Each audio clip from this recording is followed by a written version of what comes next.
Magandang araw mga kaibigan, oras na para malaman ng mga impormasyong pampubliko na hinding-hindi nyo dapat palampasin.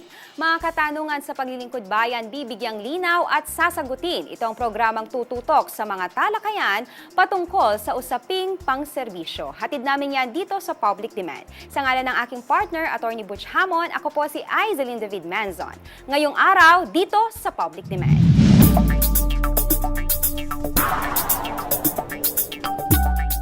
Nagbukas na ang pintuan ng Land Transportation Franchising and Regulatory Board para mamahagi ng fuel cash cards sa mga jeepney operators at maging sa mga driver nito sa ilalim ng Pantawid Pasada program ng pamahalaan.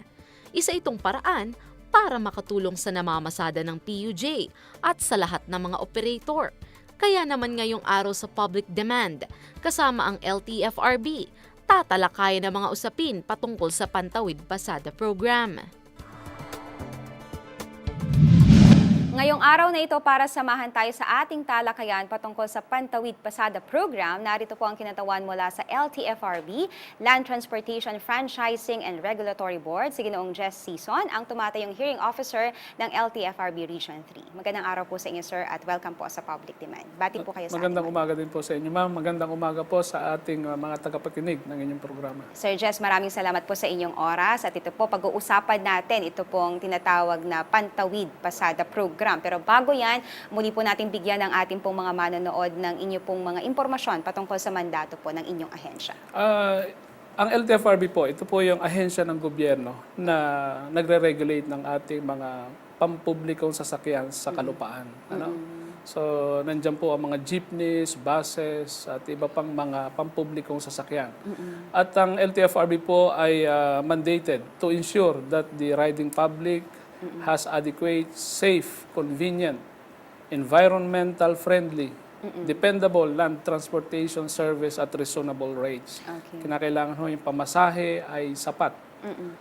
Kaya ang opisina rin ang nagde-determine ng fare guide natin. Okay, sir, ito hindi kaila sa lahat po na ito man ay sa mga public utility vehicles o sa mga private vehicles na yung pong presyo ng ating pong yung fuel talaga Yes, naman paiba-iba, no? Talaga at madalas ang ating pong hinaing talagang sobrang taas nito at isasama pa natin yan doon sa mga buwis na binabayaran ng ating pong ng ating pong mga kababayan. Ito po ba ang dahilan kung bakit nag-introduce or na-revive itong tinatawag nating Pantawid Pasada program sa inyo pong tanggapan? Tama po kayo, ma'am. Nung ipasa ho, nakapaloob po yan sa train law, na merong social welfare and benefits na nakalaan doon yung pagbibigay ng fuel vouchers sa mga public utility jeepney operator. Okay. Ito ba, sir, kailan nag-start talaga sa ito ay parang ni-revive during the present administration but it was introduced during the time of President Aquino. Yes, ma'am. Ano po ang nangyari? Bakit nagkaroon ng gap noon at hindi tuloy-tuloy na naipatupad? Ang naalala ko nung panahon ng Pangulong Aquino, merong Pantawid Pamilya Pilipino program na may sinasubsidize ng gobyerno yung pangangailangan ng yung mga kinikilalang mahihirap na kababayan natin.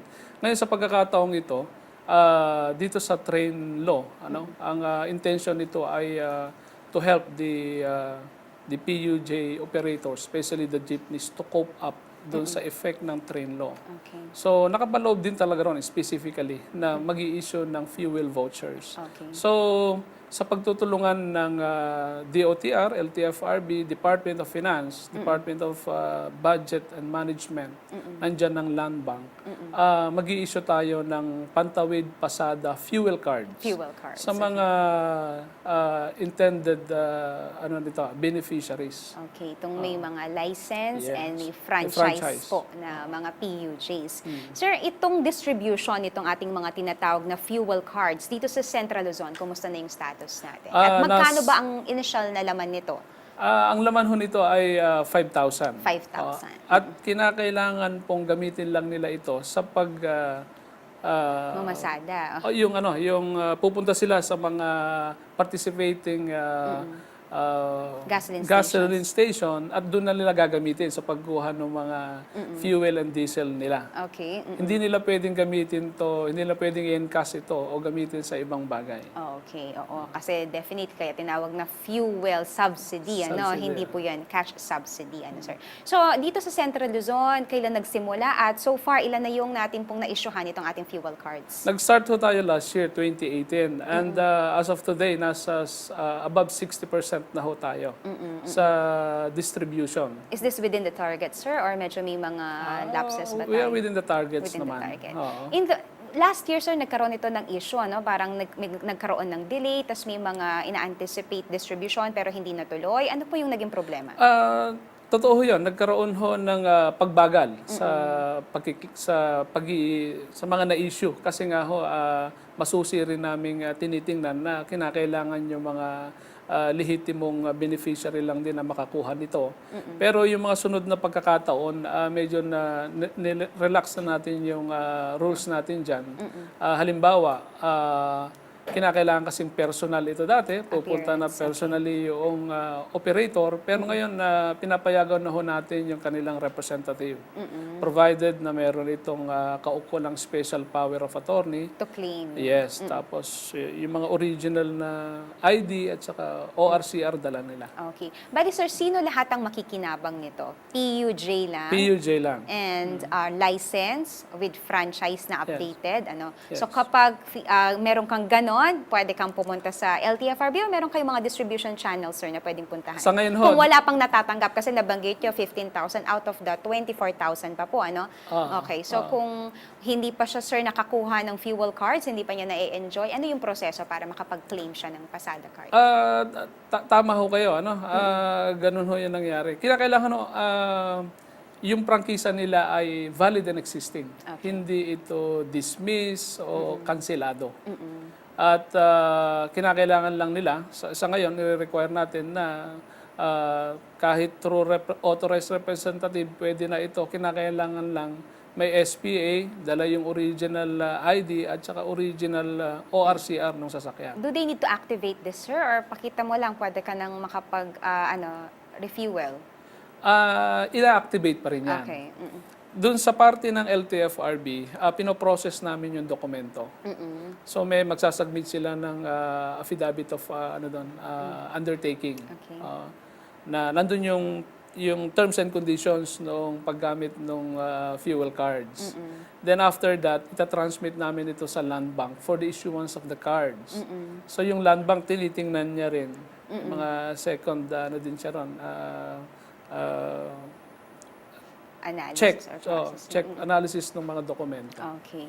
Gaano katagal, sir, kapag nag-apply? Or paano ba yun? Automatic ba yung naka-apply na? Or mag-a-apply pa ako? Ang nangyari Kung dyan, sakali po sa mga PUJ natin. we base it on our records. Nag-submit kami ng mga list of qualified legitimate operators sa central office. Then the central office approve it with the coordination of the Land Bank para dun sa printing. Kasi nakalagay dun sa cards yung pangalan nila at saka yung plate number ng sasakyan. Okay. So ito, sir, sabi ko, activation. Paano yung activation? Pupunta lang sa inyo para personal Pupunta sila sa Land Bank. Sa Land Bank for may activation. instruction doon ng Land Bank para paano nila i-activate yun. At ito po, dun sa mga partner, Yes. gasoline, Participating gasoline stations. gasoline stations. Dito naman sa Central, so marami naman. Sir, no, baka sabihin nga, isa lang, parang ganyan. Marami. Or marami. Ang masasabi ko lang dyan ay makikita naman nila merong mga information Okay. na Pwede silang nag-accept sila ng Pantawid Pasada fuel cards. And so far, kumusta, sir? Although ito'y malaking tulong, imagine 5,000 pesos, malaking tulong po sa ating mga kababayan. And I believe you are upgrading the program for the second tranche, dadagdagan po natin itong ating subsidy. Mga Totoo magkano po yan. na ito, sir? At kumusta yung feedback coming from our, yung po mga PUJs natin? Malaking tulong ho sa kanila. At talagang sinisikap naman nilang makuha ito. Kinakailangan lang kasi na mag-comply sila dun sa minimum requirements. At yung iba ay talagang lalo na yung maraming units, talagang natuwa sa nangyari. Kahit masiguro yung mga kahit isang unit lang yan. At dun nga sa balita na magbibigay tayo ng 20,000 sa susunod, ay malaking tulong yun talaga sa kanila.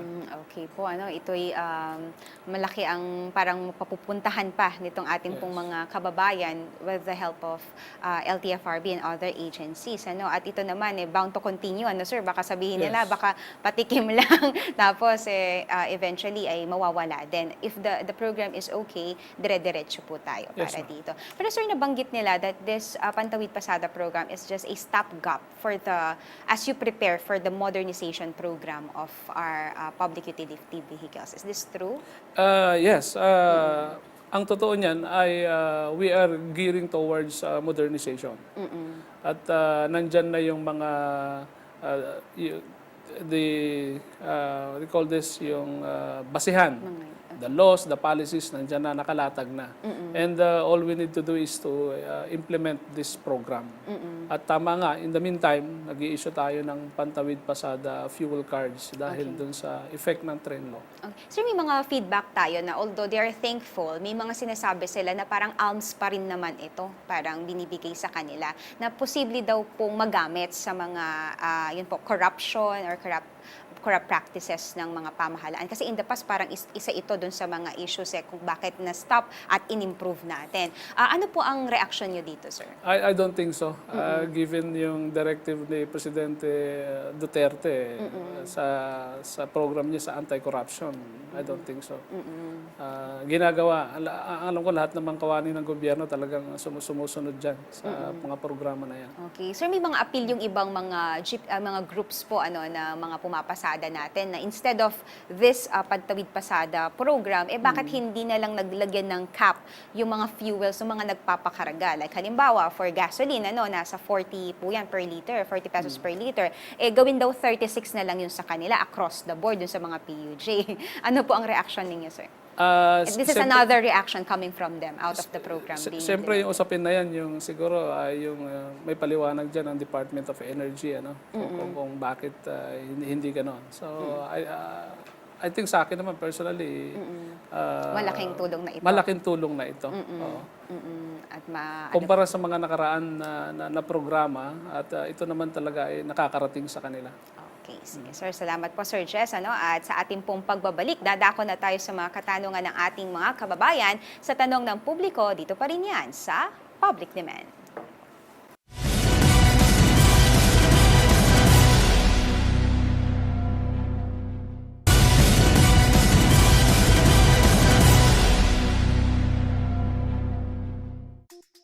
Tayo ay nagbabalik dito pa rin sa Public Demand. Kasama pa rin po natin si Sir Jess Sison mula po sa LTFRB Region 3. At tayo ay dadako na sa tanong ng ating publiko. Kaya naman para sa ating unang katanungan, panoorin po natin ito.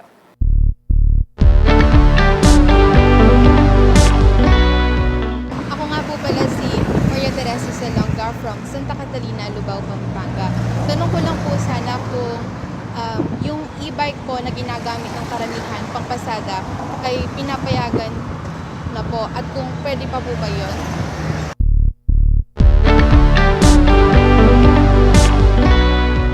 So Sir Jess, e-bike naman, although we know po na sa kayo sa mga public utility vehicles, pero ano po yung masasabi po natin ito sa atin po? Kung ito ay pinapasada, kasi ang konsepto natin ng pagkuha ng prangkisa ay yung private property mo o yung private vehicle mo ay no-offer mo sa public to carry passenger or cargoes for a fee.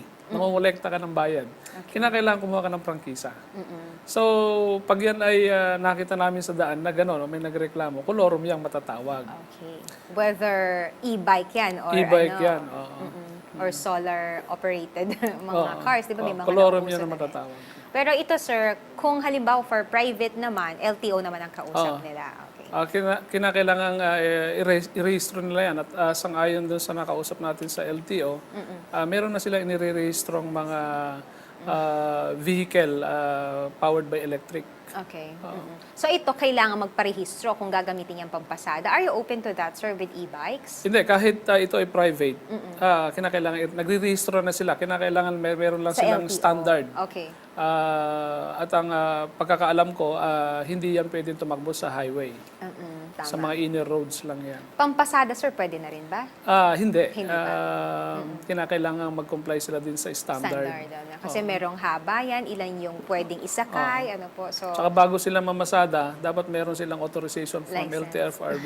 okay. May prangkisa dapat muna. Prangkisa dapat. So, hindi muna po open sa ating po mga manonood na pwedeng ipampasada itong mga e-bike na tinatawag. Ano? Okay. So, sir, nais ko din pong balikan itong pinag-uusapan natin na Pantawid Pasada program. Sa ngayon, sir, sabi nyo, nasa 60% na kayo doon Yes, sa ma'am. parang report natin, accomplishment report natin dito po sa ating mga Yes, ma'am. nabibigyan. Hanggang kailan pa ba pwedeng mag-claim ng mga Pantawid Pasada cards natin?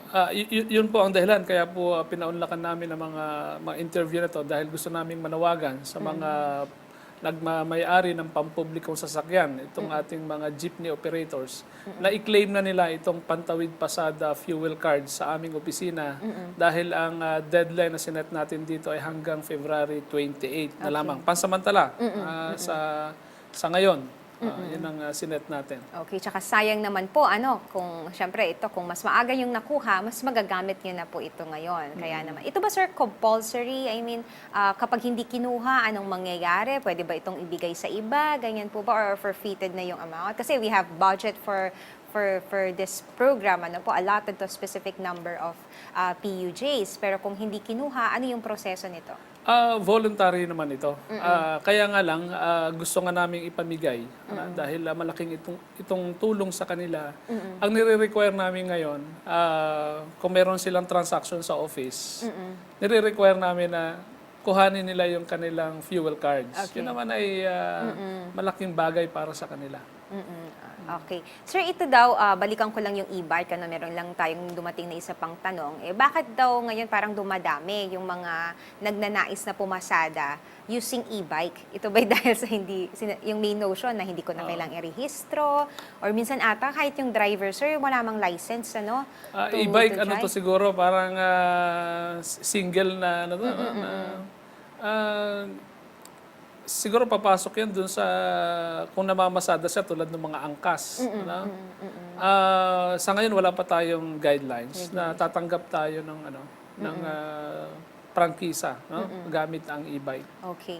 Pero sa mga nakikita natin, kasi nabanggit nyo nga, if they are not license, walang franchise, ibig sabihin hindi sila sumusunod dun sa guidelines set for public conveyance. Yes, na ma'am. hindi po natin matitiyak din dun sa mga parokyano nila na tiyak yung kanilang kaligtasan with this specific vehicle. So ano yung mga plano nyo, sir, with this kind of vehicle? Doon sa modern jeep natin, meron din tayong mga powered by electric or solar. Kaya lang meron tayong standard na susundin dyan. Yan ay isinet ng Board of Standard na kinakailangan ang modernong jeep, o pampublikong sasakyan ay sang-ayon doon sa standard na sinet. Okay. Ayun naman ay in compliance din sa safety, convenience na mandato ng LTFRB. Okay, so kung halimbawa may mga interested, kasi nakikita nating interest nila to use their e-bikes for, yun nga po, to gain, pangkabuhayan ng mga kababayan natin. Pero to clear lang po, bawal pa po yan sa kalsada, bawal po yan, kalsada para ipamasada. Ipamasada. So, pwede yan gamiting pampersonal, pero parang sa highway yata, nililimitahan din, Sang-ayon sa LTO, bawal daw sa highway yan. So, sa mga inner roads inner communities lang. Halimbawa, sa mga barangay, within villages, pwede po. Ngayon naman, kung meron kang interest po sa mga manonood natin na mamasada talaga, meron ngayon with the modernization program. So you can apply ba? Para hindi yan e-bike.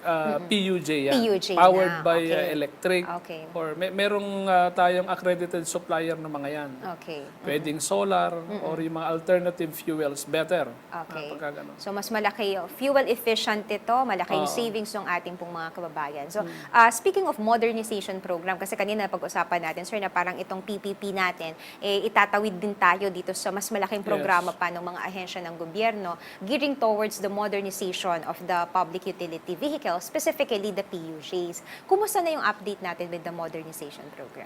Yung modernization program ay nag-start na tayo dyan. At sooner or later, we will fully implement na yung modernization program. Okay. May tatlong yugto yung modernization program. Unang-una yung route authorization. Ang mga ruta natin ngayon ay inaayos na ng mga LGU. At yan ay ma-identify nila sa kanilang route plan na isasubmit sa atin. Then second, meron tayong tinatawag na consolidation of industry. Wala nang one unit, one operator, one franchise. Okay. Yung mga existing operator natin ngayon, kinakailangang mag-form sila ng isang legal entity. Pwedeng kooperatiba, korporasyon, partnership, or consortium. Na kung saan, i-consolidate nila yung mga individual franchises nila doon. Bakit? Kasi yung financial program ng gobyerno sa modern Jeep, ang may access lang doon yung mga kooperatiba. Okay. Yung mga legal entity yung tinatawag natin. Kung nag-iisa ka, hindi ka pwedeng entertain ng land bank to procure yung modern Jeep under their program. Okay. Sir, ano yung vision nyo with the modernization program? Bakit ito nag-start and you wanted really to implement this as soon as possible? Well, we would like to implement yung mandate talaga ng LTFRB, that is to ensure that the riding public has adequate, safe, convenient, and dependable land transportation service. So, ganun na rin yung issue ng traffic.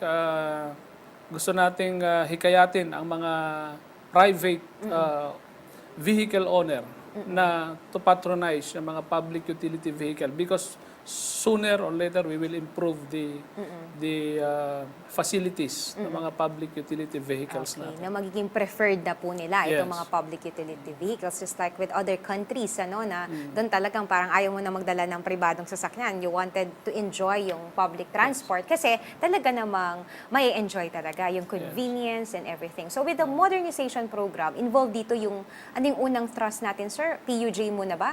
Or ano yan, across the board na talaga, sabayan na with the other Na-late lang itong public utility jeepneys pero we already started with the other mode of transportation like yung buses. Nagkaroon na tayo ng maximum age requirement sa bus. That the bus unit should not be more than 15 years old. Okay. Together with other denominations. UV should not be more than 13 years old. School transport service should not be more than 15 years old. Okay. So lahat ng mag-a-apply din ngayon ng mga new CPC, kinakailangang brand new ang acceptable units natin at Euro 4 compliant. Ano yung Euro 4? Meaning low emission. Low emission ito. Meron na rin Euro 5 or Euro 6. So yun yung certain standard Yes. natin, sir. So sir, dito kasi may mga, alam natin ito, hindi po ito dagliang tinanggap or up to this point, marami pa rin mga protesta dito sa modernization program. Yes. Simply because sabi nga nila, it's another unit that you will buy, replacing your old units na pinagkakakitaan mo na ngayon. So how do you address this scenario? At magkano ba yung bagong unit na sinasabi nating fuel efficient and will provide yung talagang convenience sa ating pong mga mananakay? Part yan ng ating nile-lecture sa Drivers Academy. Yung understanding ng mga tao sa PUV modernization program. Na bagamat yun nga, may karagdagang gastos sa kanila o obligasyon sa kanila, pero ang resulta naman nito ay isang efficient na operation at saka Environmental friendly. at siguro at makakatulong sa kanila. Ibig sabihin lalaki ang kita nila base ron sa mga explanation na pinaliliwanag natin. Merong mga ekspertong nagpapaliwanag nito kung paano nila ma-attain yung ganitong goal ng programa. Okay. Sir, ngayon wala pang implemented for the PUJs dito sa modernization? Or meron na kayong mga test areas? Actually, nag-start na tayo. Meron ng mga nagpalit, mga nag-substitute ng unit using brand new units. Kaya nga lang, yung unit specification, meron na rin eh. Meron na rin ako nakita sa mga terminal na yung unit specification niya iba na. Yung pintuan niya hindi nasa likod, nasa gilid na Side yan. na, Kasi okay. mas safe pagka ang pinto ng sasakyan ay nasa curbside. Okay, and meron pa ata itong option for air-conditioned unit. Yes, may option sila. Pwede silang kumuha ng aircon or non-aircon. Mas malaki din yung spaces ata, ano sir? Mas malaki yung... Saka in compliance dun sa convenience na tinatawag, kinakailangan equip ito ng Wi-Fi, CCTV, dashcam. Sir Jess, maraming salamat po sa inyong oras. Ano You're po, always welcome. Nais po namin kayong hingan ng inyo pong panghuling mensahe sa ating pong mga manonood. Okay ma'am, thank you po sa pagkakataong ito na kami naimbitahan dito. Sa ngalan po ng aming butihing direktor, Director Amid Quizon, kami po ay nananawagan sa mga nagmamayari ng pampublikong sasakyan na jeepney operator na i-claim na nila yung kanilang pantawid pasada fuel cards dahil ang deadline po nito ay sa February 28. Okay. Ito po ay malaking tulong sa inyo sa hinaharap nating problema sa pagtaas ng presyo ng diesel o fuel products. So, ang pagkuha po nito ay pwede na through authorized representative. Kinakailangan lang na magdala ho sila ng kaukulang dokumento tulad ng special power of attorney, original copy of IDs noong operator at saka yung copy ng ORCR. At sila po ay malayang makakapunta sa aming tanggapan dito po sa LTFRB Regional Office dito sa Government Center sa Barangay Mainpis. So, yun lamang po at maraming salamat. Okay, maraming salamat po Sir Jess at maraming salamat din sa ating mga manonood na tumutok. Patuloy pa rin po kami magbibigay ng mga impormasyon na ating tututukan at hihimayin dito sa ating programa. Hanggang sa muli po nating pagsasama-sama sa ngalan ng aking partner, Attorney Butch Hamon. Ako po si Aizelyn David Manzon at ito ang Public Demand. Magandang araw po.